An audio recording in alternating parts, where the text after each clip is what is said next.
யோவான் 15வது அதிகாரம் 16வது வசனம்.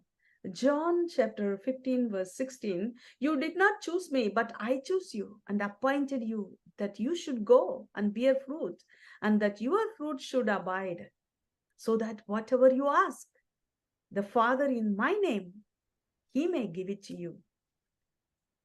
நீங்கள் என்னை தெரிந்து கொள்ளவில்லை, நான் உங்களை தெரிந்து கொண்டேன். நீங்கள் என் நாமத்தினாலே பிதாவை கேட்டுக்கொள்வது எதுவோ, அதை அவர் உங்களுக்கு கொடுக்கத்தக்கதாக நீங்கள் போய் கனி கொடுக்கும்படிக்கும், உங்கள் கனி நிலைத்திருக்கும்படிக்கும் நான் உங்களை ஏற்படுத்தினேன். பிரியமானவர்களே, நம்ம எல்லாருக்கும் ஆண்டவர் ஒரு நோக்கத்தை வைத்திருக்கிறார். சாதாரணமாக தெரிந்து கொள்ளவில்லை. அவர் நம்முடைய வாழ்க்கையில வந்தது அவருக்காக கனி கொடுக்கும்படியாக. நாம் கேட்டுக்கொள்வத அவர் கொடுப்பேன்னு சொல்லியிருக்கிறாரு.